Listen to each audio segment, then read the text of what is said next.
This week's Torah portion concludes with the 7th of the 10 plagues that God brings against the Egyptians before taking the Jews out of Egypt.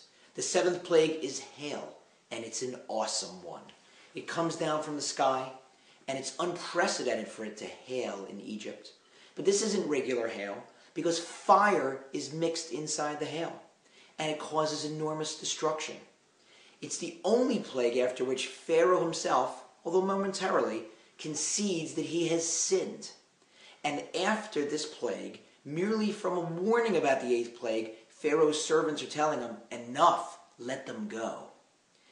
After Pharaoh asks Moshe, to pray for the cessation of the plague, Moshe goes out of the city, he prays, and the plague stops. And the Torah tells us that the hail didn't reach the ground, meaning that if you were an Egyptian or a Jew at that time, you could have walked outside for some period of time after that plague and seen hailstones mixed with fire, the fire not getting extinguished by the hail not melting due to the fire, and the laws of gravity suspended with the hail hanging there in front of you.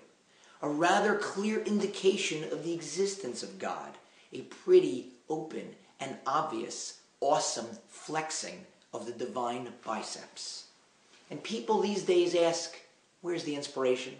How can I get inspired? It's out there. God's doing the same thing every day that he did back then.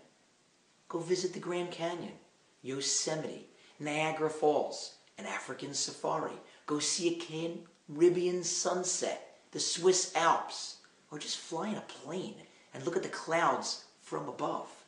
Awesome, awe-inspiring. And there are people who can inspire us.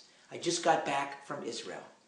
One day, just a regular Sunday, a regular afternoon, I was praying at the Kotel at the Western Wall. And the fellow who was leading the afternoon service was just a regular guy, not a great sage. But he inclined his head towards heaven.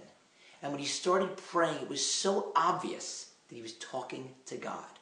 Now, of course, we know when we pray, we're talking to God. But often we know that intellectually, not emotionally.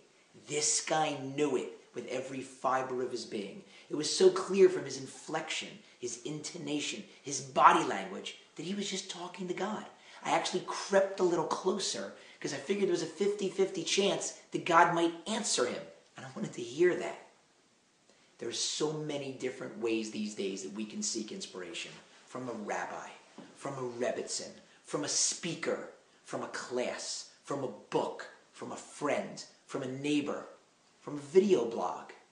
If you're not plugging in and somehow, some way getting some kind of spiritual inspiration on a daily basis, or at least a weekly basis, then shame on you.